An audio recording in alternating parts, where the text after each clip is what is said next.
Next is really not a school per se, but just wanted to show some samples of decks that kind of bridge into various different types of approaches. Actually, both of these are Rider-Waite Smith, and I think actually this would be too. So they're actually all traditional school decks. But I wanted to show you some dark decks, and then what I also call an eccentric or kind of zany deck. And I think what's important here is to avoid any form of moralism. What's important is a deck speaks to you, and then that deck becomes your gateway, or gateway drug if you almost want to put it in that way, to your school. So this is not actually a goth party here or anything like that, or goth teenagers hanging out. This is actually the Dark Angels deck, Dark Angels Tarot. And the essential idea is that a demiurge gone mad has finally given up control of the earth and is going to lead it to run down and be destroyed, and before that he coughs up the dark angels, and so you can hang out with them before the oblivion, the unavoidable oblivion hits.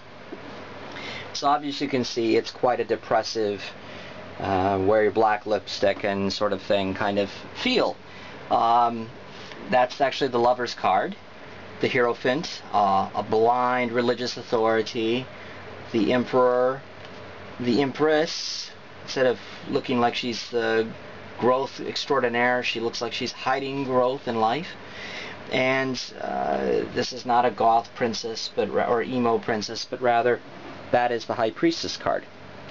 And so you can actually see some Rider-Waite Smith elements. For example, there's the book, a crown of some kind of sorts, there's the two pillars, and the priestess forming the middle pillar of the Kabbalistic tree, which is where that call comes from. Here we have the Necronomicon Tarot, and of course it looks rather necromancy is going on there, messing with the dead body. And the Eight of Discs or Pentacles, inscribing them as magical symbols for some form of ring, for an incantation to raise this body.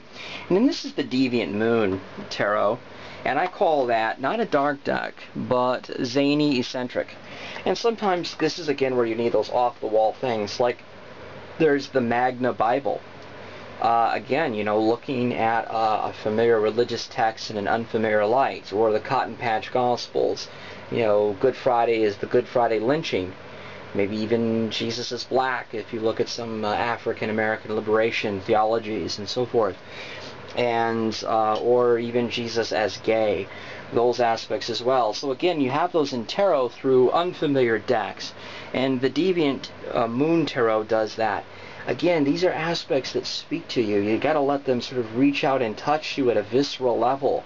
They might touch your mind and your heart, or they might start with the mind and move to the heart. It can be very, you know, fluid, and so rolling with that. Again, I want to point out that there are many different types of decks, and even though they relate to different schools, you know, you just sort of roll with it. For example, the kind of people that have bought this, I've heard, tend to be sort of your goth emos, you know, high schooler type people or young college, and they complain about the world full of zombies, people that are walking around half dead, stuck in materialism, and blind to higher realities. You know, and is there aspects where we can have a very much a glass is half empty to 3/4 empty kind of view of life, and especially in the current economical situation? Of course we can. Is there places where we need maybe the fresh and unusual, the zany and unexpected?